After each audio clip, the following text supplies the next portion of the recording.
everybody, and welcome back to the Steps to Soul podcast. I'm Brandon Bourgeois, my co-host Christopher Sater, and today we're talking about the ins and outs of selling a service industry business, from restaurant to bars and all in between. What you need to know when selling or when buying. Chris, how you doing today? Good morning, Mr. Bourgeois. You doing all right? We're doing well. Chaos at the Bourgeois house getting the kids dressed and jackets missing, but we made it. It's the first cold day of the year, so not to be expected. Something new every day. There you go. But let's set the stage for this conversation today. Today we're going to dive into probably one of the most active yet misunderstood industries, and probably of all the ones we deal with in categories of business sales, some of the hardest to transfer, but also some of the hardest to understand, which is the service and hospitality industry, because so much of it is not just what's on paper, but also what is built around it as a culture. Location is so much more important in other businesses.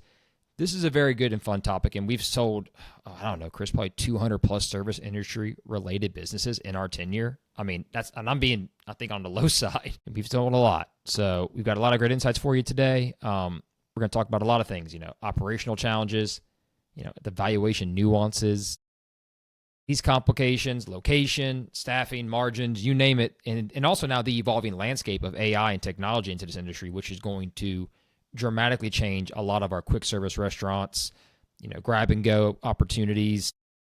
It's going to be a very, very fluid industry. And let's not even talk about what happened during COVID, how much that changed the industry too. So this is going to be a fun one for all you out there, especially you people who love to cook or thought about being in a restaurant.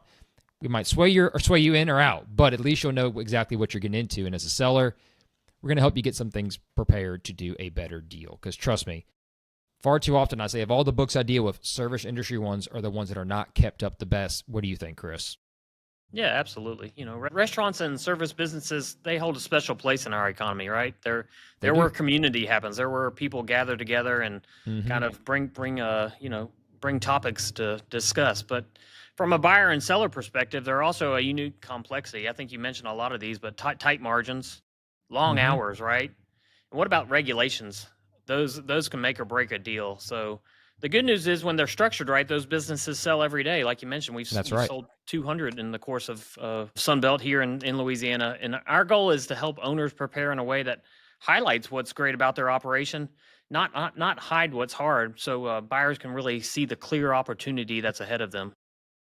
You're right, and make it transferable. We say that probably every week on the podcast. It has to be transferable. And so much of our restaurant isn't just the numbers or a service industry place like a bar or entertainment area. It's the culture. And how do you transfer that culture, that mentality, and maintain that level of engagement where people want to come back, even if, and very often, and we'll talk about this a little bit, when the key drivers of value coming up, the person in charge is very often the owner is a lot of the personality of the restaurant or the bar or the entertainment venue, and people come to see them because they become friendly with them. Everybody wants to know the owner. So you throw in seasonality, staffing issues, often that culture. How do you transfer that? And we've talked about transferability 100 times on the podcast. We do it weekly. I'll say it again, weekly, because it matters for those of you listening. We just are going to dive in a little deeper today on why this industry is a little bit harder to, but also when done right, like you said, Chris, it is an absolute knockout. People love it and they want it because that's hard to find. So I already highlighted it, but let's talk about the key drivers of value in these types of businesses, Chris. I think the first thing, like any business, financial performance, right? How consistent are your numbers? Are they being properly recorded? I know a lot of great restaurateurs and people in the bar industry are busy running the business or in the business, and often the books tend to be left a little bit on the back burner or they're completed months later. And that's where that industry, if you're not doing it right, it will kill you. Because let's be honest, margins are important. We said about margins. In restaurants, there are very small margins. And if you're not properly watching your food costs, you're not watching your labor, you're not really on top of your other expenses, that margin from 10 to 20% of profit can shrink very quickly. And we see a ton of restaurants that are doing great sales volume. I mean, we're talking multi-six figure, can't make a profit because they're just not watching those margins correctly. The food cost is over 33%. I saw one this week at 45%. You can't make money at that. I don't care how many hours you put in or how many free hours you work. Right, Chris? It's about the financial due diligence. Yeah, value in the service industry comes down to three things in my mind. Consistency, and I'm going to talk about those margins with consistency. You got systems in place. And lastly, when you're selling a business, it comes down to trust.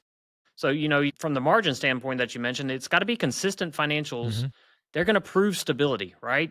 If you've got, I've seen the same restaurants you've seen. It's like your profit's 2 and 3%. It's like, what are you doing here? And they didn't watch their food cost increase, or labor got out of control, or they took their eye off the ball, right?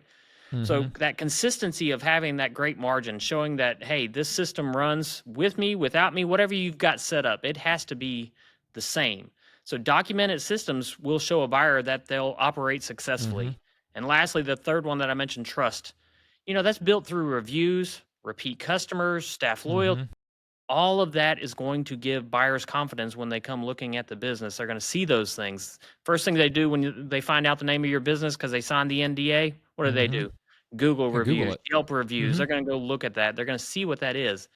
And yeah, you're going to have some negative ones. I think that's a given in the service industry. You're going to have that mad customer. You just can't make everybody happy, but you got to keep those things going. You got to keep them up as high as possible. And you got to please a lot of people so that they will leave those reviews.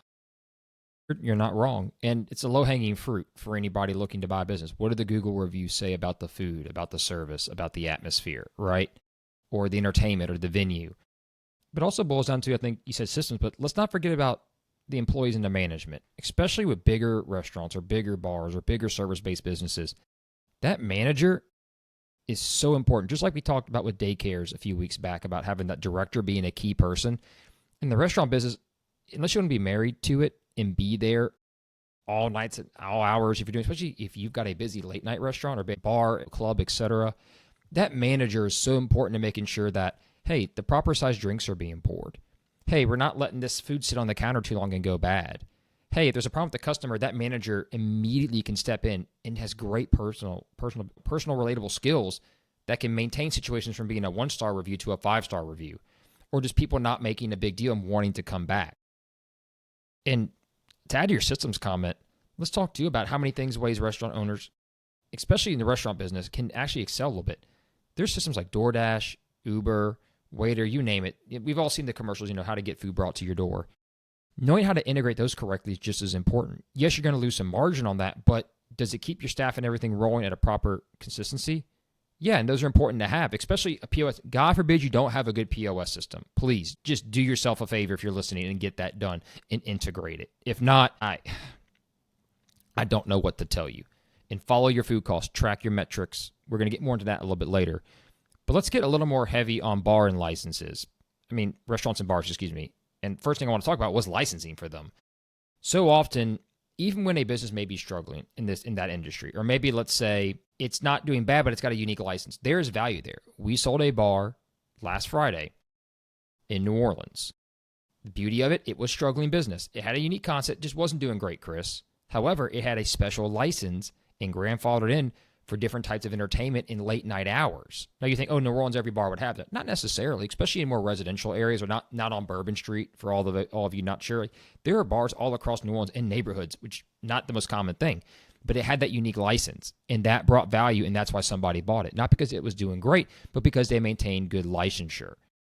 That's important, especially if you've got a certain type of food license, an alcohol license. There's, for those who don't realize, there's alcohol by package, where you just sell the package and they can take it home and drink it themselves, or by the glass, like would be ordering a beer or a whiskey Coke at the bar, for example. No, you're right. But and the other thing that who looks at licensing is lenders, buyers and lenders are going to look closely How at the transferable licensing. is it?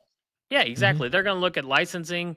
Going to look at lease terms. They're going to look at the condition of the equipment before anything else is. All that's going to be closely examined. And the key to a seller in maximizing the value of their service-based business is documentation.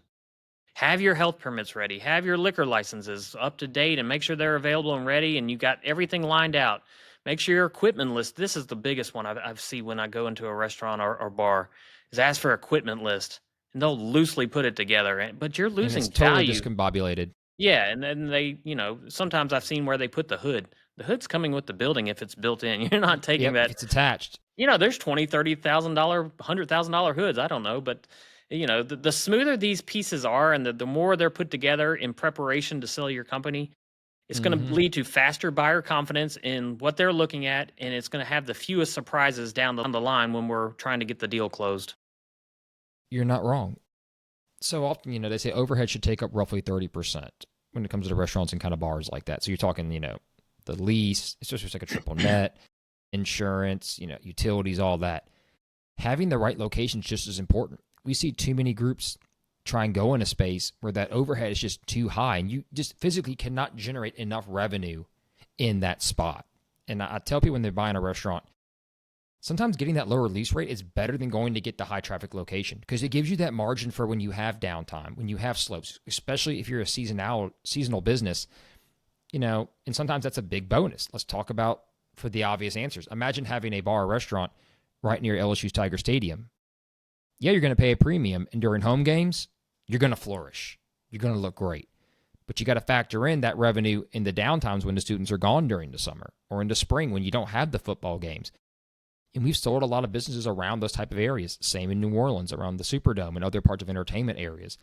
That's so important. But it also brings some value too. So as an owner, making sure you get that lease, if it can be transferable, or at least set the stage with the landlord well before, that's great for you. And especially if the real estate is owned, that's so important. So often, the hardest part about selling a restaurant or a bar is if it's in a small strip center or in an area where it's leased, what are you selling, right, Chris? We talk about always hard assets in the blue sky.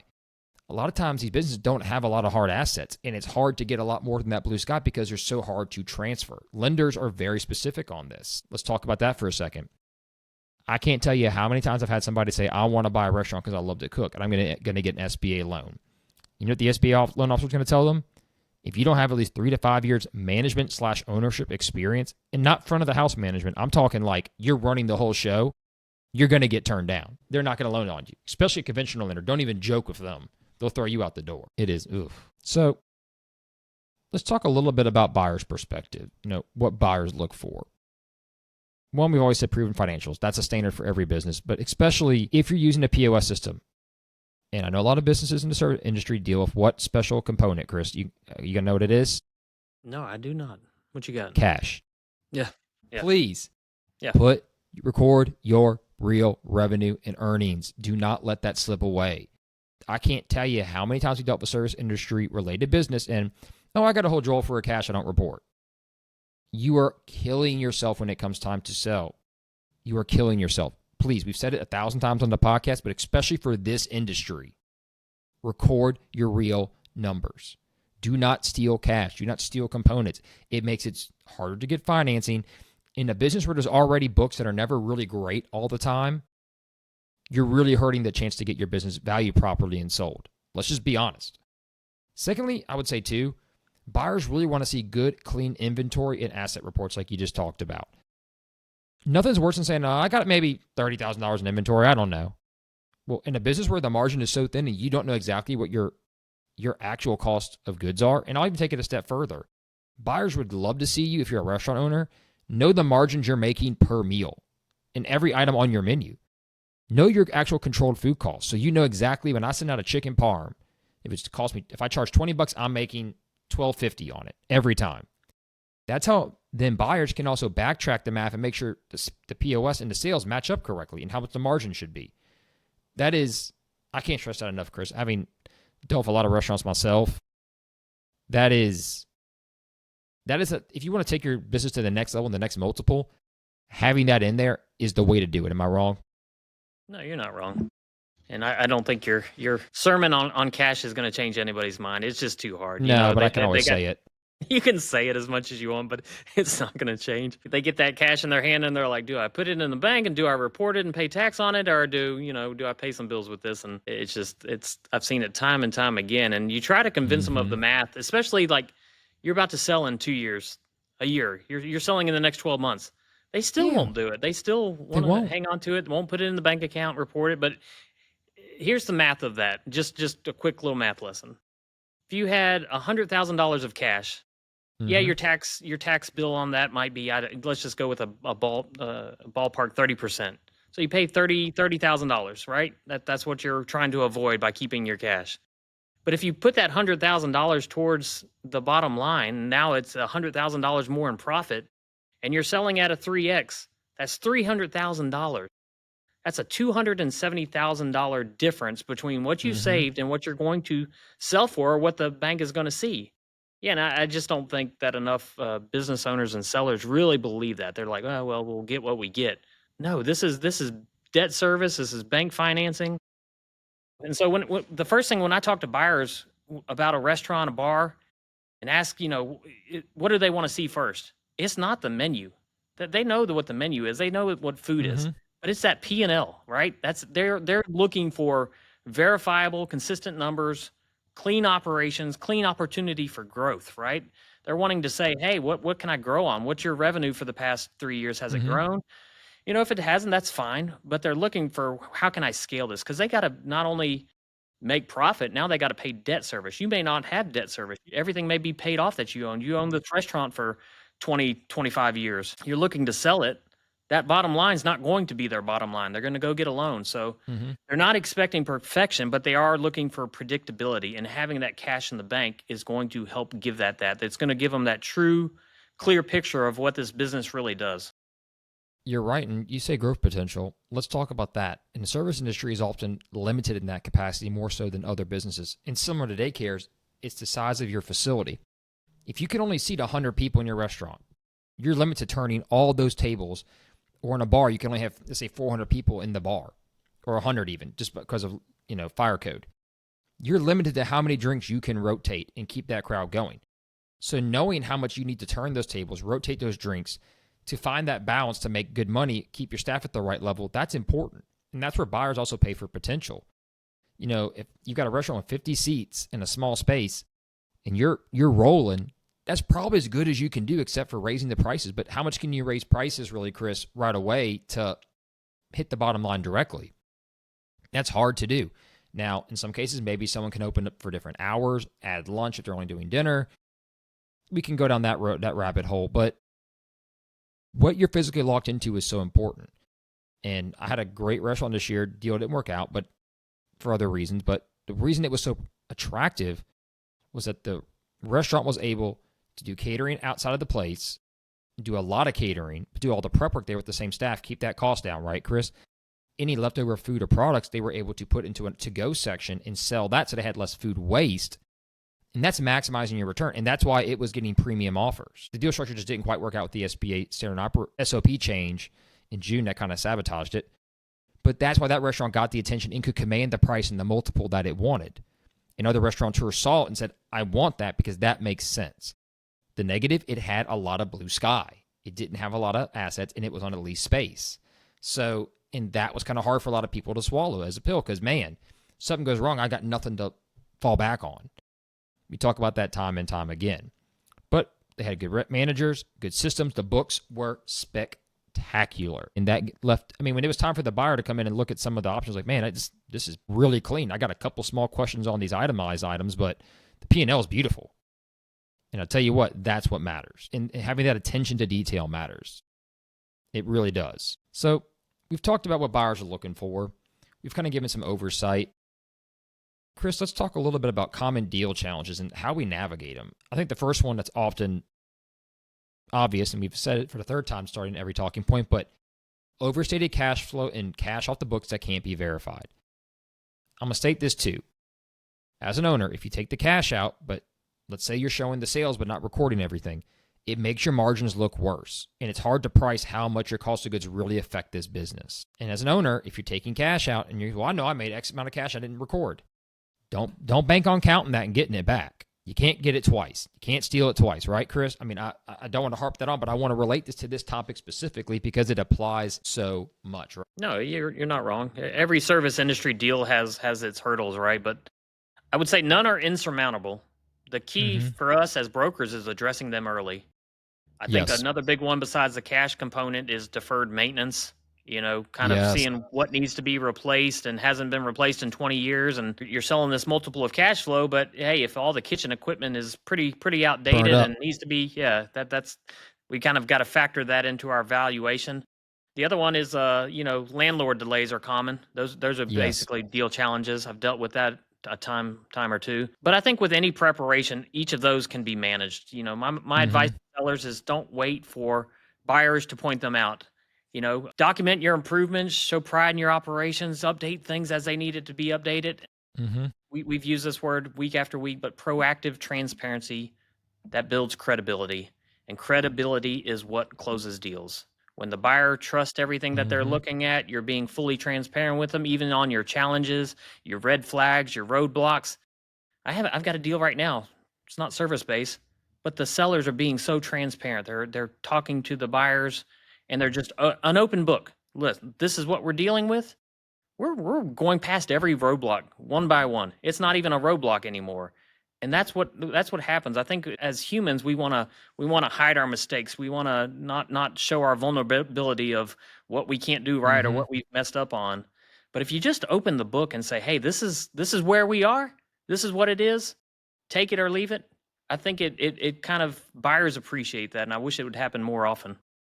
And it's okay to do that. I think very often in this business, people don't want to admit they've got nothing wrong with their business. And it's like, look, everybody has a different concept sometimes for a location, like a restaurant, bar, whatever it may be. Just because yours isn't exactly what everybody wants to be doesn't mean it's not good, and vice versa.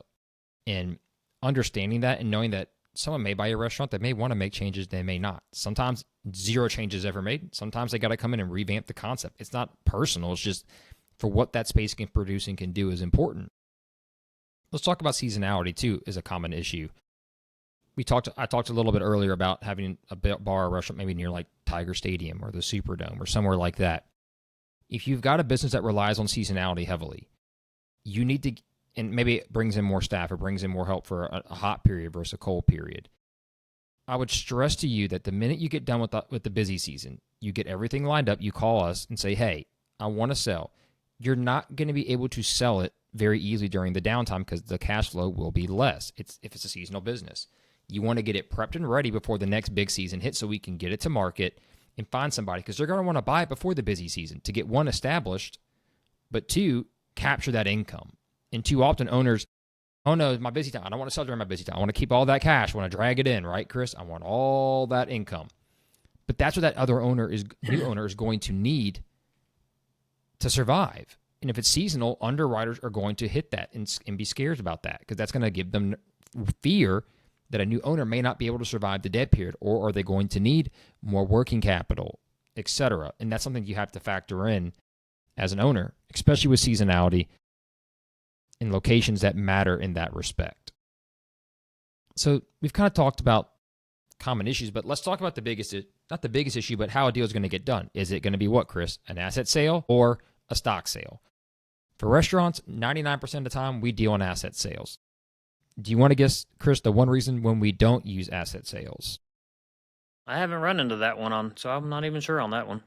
It's when we have grandfathered in old locations that have special permitting, and either for a permit or the way they were built, they weren't ADA compliant, let's say 30, 40, 60, 100 years ago, like an old house or an old, location that we've done several times, where if we do an asset sale, they either have to go in and make a bunch of massive improvements to the building, or they're going to lose the license. For example, there is a famous gentleman's club here in town. It is the last one that can serve alcohol by the drink. How does it stay in business? It's a stock sale every time, because the minute you do an asset purchase, that license is going to be gone. So that also adds value to the multiple, right? We've sold a bar in New Orleans that had an additional adult entertainment license. It had to be sold as a stock sale, because if they ever sold as an asset sale, even though they weren't participating in that, the area was zoned for it and had the license. That brought a bunch of extra value to the deal, because someone said, look, I want to get in that industry. I can't go get that license right now. So how do I get it, Chris? You got to do a stock sale to get it. So sometimes you will need to do a stock sale, but most people don't want to do a stock sale for a restaurant. Let's be honest, restaurants get a lot of claims, and especially bars, right? Let's talk about bars and nightclubs. As my father, as an underwriter, once said for Liberty Mutual and Blue Cross, bars are inherently dangerous places, and liability is high, and you don't know who's going to do some, people get liquored up. They do stupid stuff, right, Chris? It's just human nature. So you have to be prepared for that. You have to be ready for that. So doing a stock sale means you inherit what, Chris? All the liabilities. Bingo. And that's why. Yep. Yeah, and I think SBA, when we deal with that during a lot of these deals that we do in restaurants or bars, for me personally, have been cash deals, because we're dealing with lower volumes. Usually it's six figures, 100,000, 200,000, but you get in above $500,000, you're probably dealing with SBA, or I guess local banks. I don't know if I've done a restaurant deal with a local bank though, because we're dealing with Blue Sky right there. the local bank's coming in looking at the kitchen equipment as the assets, and they're not giving it 100% value, right? It's heavily depreciated and used. Tough. So yeah, but for SBA financing, though, like you said before, buyers, they're going to have that relevant management experience, whether it's in, I think I know the SBA I've worked with, they just need management experience, particularly restaurant, but sometimes not so much. I got a bug in here. I don't know what's going on. I'll have to edit that out. Attacking you, right? Exactly. It's weird. I think as a broker's role is to help both sides understand these requirements early so there's no surprises. So helping everybody understand the right structure, I think you've probably done that as much as I have. Sometimes people come in, they've heard these terms, asset sale, stock sale, but you kind of have to explain what means what. And then we bring in the working capital component, especially on seasonality. That adds another layer of complexity, but it's really not about the complexity of the deal. It's about the clarity. And as brokers, I think our role is to make sure everybody understands what is coming with the sale, what's not coming with the sale. I know buyers are always worried about that liability that you talked about. And once you explain asset sale and how that starts a brand new entity, and day one, it's your responsibility, and anything before that was their entity's responsibility. So that usually makes it a little smoother process for everyone. No, you're correct. What people forget too about, doing the asset sale and the stock sale is on a lot of the bigger lower middle market deals that we've talked about, there's a lot of trailing AR, AP, and other items like that. Most restaurants don't have any accounts receivable, right? I mean, very little if they do.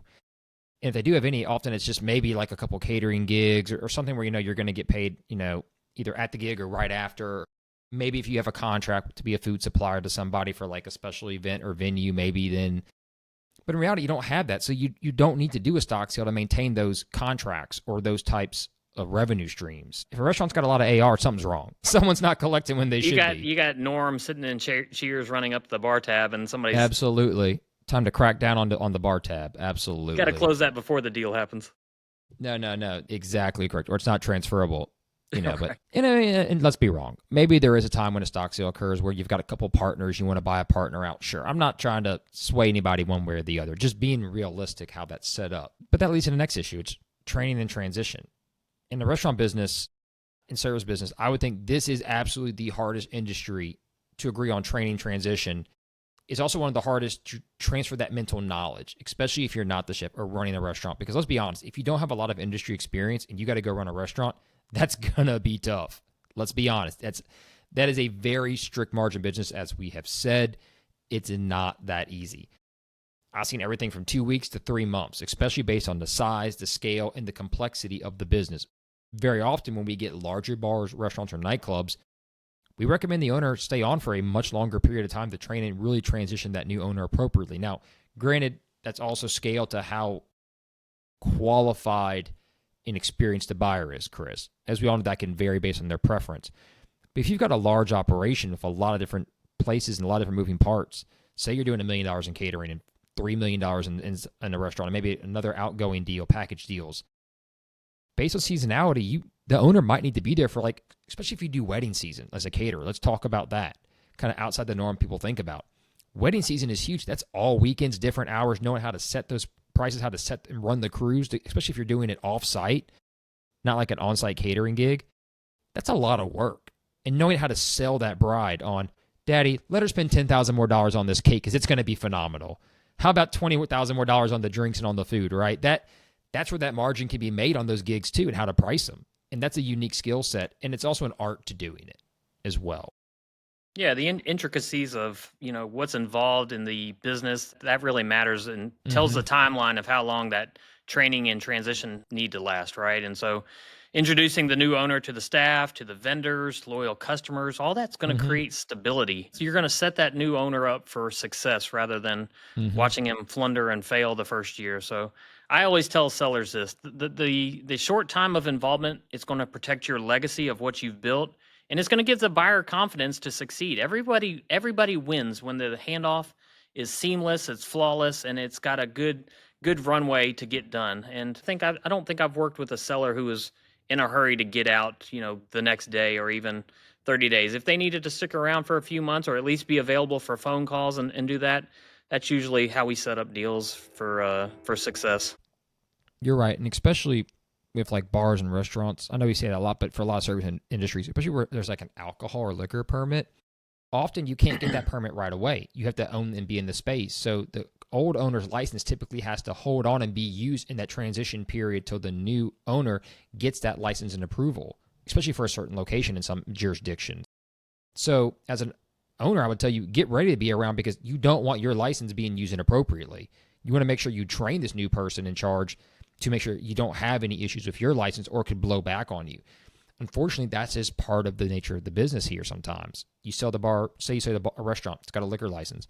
Well, Mr. Owner, you better hang around for a month, make sure he's trained well, because until that new permit is issued, and God knows with municipalities how long that can take sometimes, you don't want that guy serving a minor or making a mistake, and then you getting dragged into it, and you don't even own the business anymore, right? Yeah, like, right.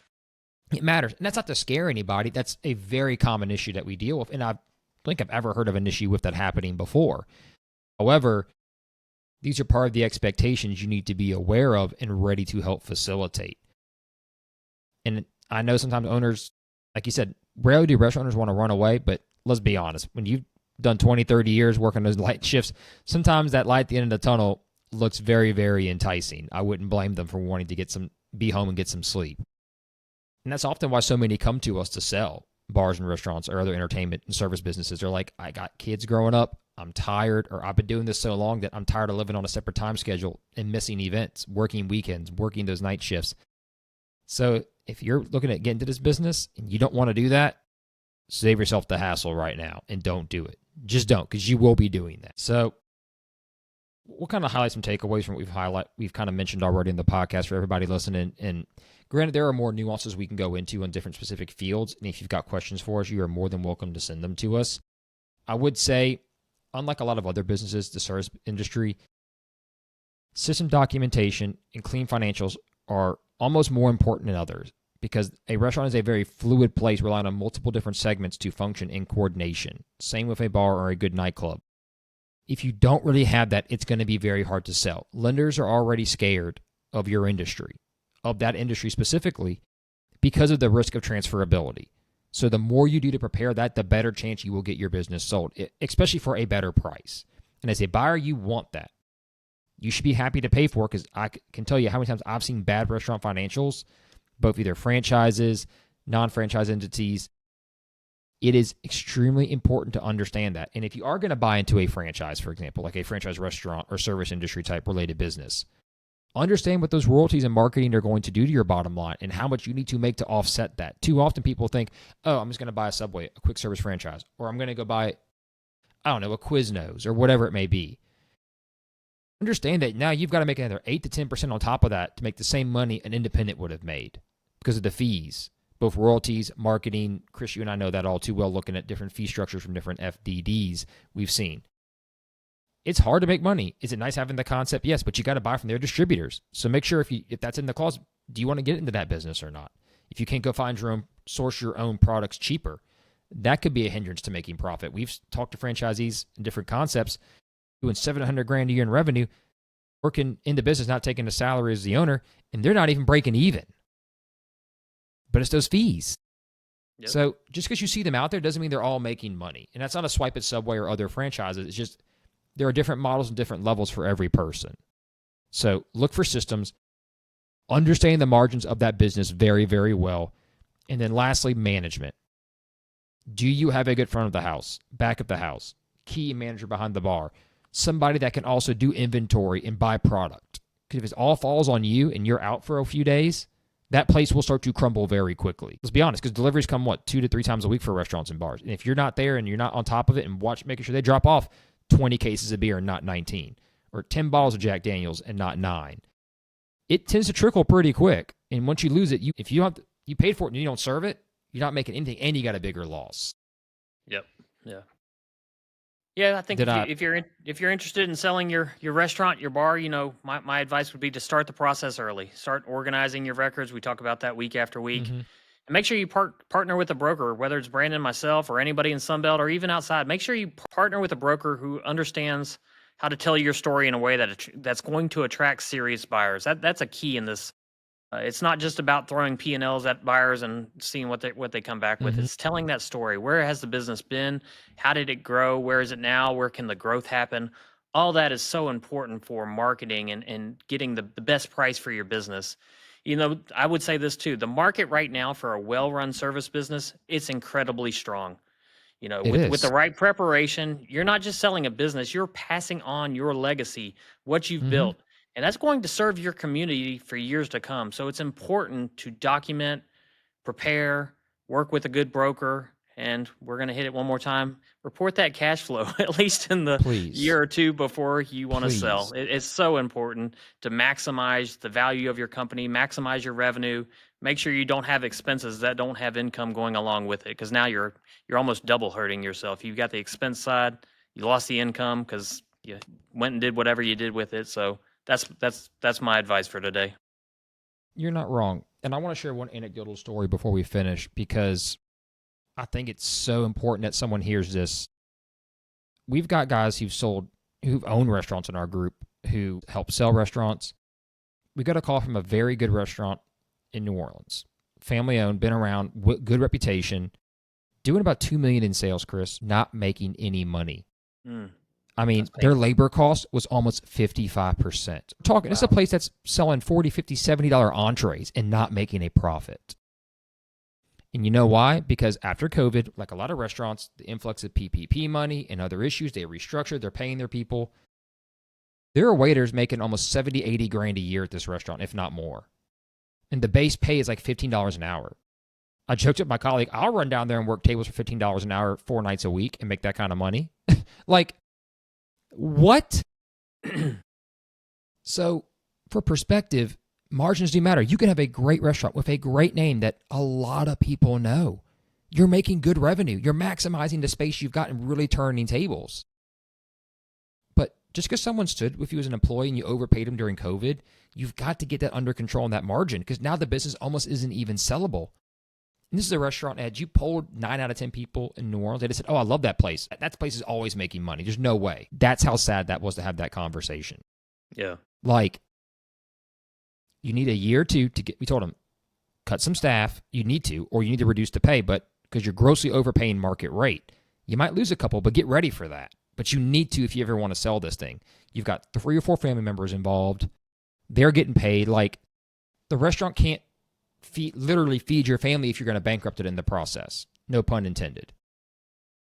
That's a restaurant that should be sell. Go ahead. What I find on those is that the owner still has unrealistic expectations of what their business is worth, because they see $2 million in revenue, or maybe they even had an offer a couple of years ago for $1 million, $2 million. That's stuck in their head, and they don't understand that valuations and ROI comes into play when it's valuation. And if you've got zero profitability, it's hard to tell somebody their business is worth literally the assets, maybe at a. And this is a legacy business. Granted, they don't own the real estate, but location, recognition, they're busy 24/7. It's like, why are you working this hard to make no money? Like, you're killing this business. Like, the owner is involved in the back of the house. The other family members in the front of the house. You got other family helping on the weekends. Plus, you're overpaying the waiters. Like, you can't. Maybe it's a cash component thing. It's not. They said they're just literally overpaying and not watching the margin, because they got the PPP money. They bumped everybody up to help them and never readjusted when it was time to bring it back down to reality. And I applaud them for loyalty. And I applaud them for sticking with their people and going in every day and supporting their group, their family. Because when you work in a business, even like ours, Chris, we become family over time. And you want everybody to be happy. And especially in the service industry, people are very close-knit in that industry. Whether you work at one location or another, that's a very tight-knit community. You want everyone to be happy. But at the end of the day, if the business is struggling, the margin is bad, you're setting them up to lose their jobs when the business closes or sells and it's not run properly, because the next person coming in is going to say, guess what, Chris? I got to cut A, B, C, move money over here. You're setting up bad expectations. So please do it for the people that work for you if you own a business like this or want to go buy one. Do it for them, not just yourself. And that's my final takeaway. Just prepare. Don't let that happen to you. Don't let a legacy business with your name get ruined because of that or can't be transferred. We'll say it again. Transferability, transferability, transferability. I feel like Beetlejuice is going to pop over my shoulder here and come get me for saying that. Like, it matters. And that's why we highlight it every week. And that's why, especially in this industry, it's more important than others. Because often that owner or that head person behind the bar is the entertainment of the restaurant, but people go to hang out with them and they're not going to be there. That's going to hurt your multiple too. But if the books are great and the systems are great and you're going to hang around transfer, you've got something we can definitely help you get a good price for. If not, it's probably going to be asset value or something around that range with the cash flow could even maybe support. Yeah. It's not financeable, right? And that shrinks your buyer pool, and that shrinks what dramatically. Yeah, so that when you lose the ability to finance, when a buyer can't even finance, so now you're looking for a cash buyer, and that shrinks the buyer pool dramatically. Here comes the seller's least and sometimes favorite words: seller finance. Oh, geez. But it's true.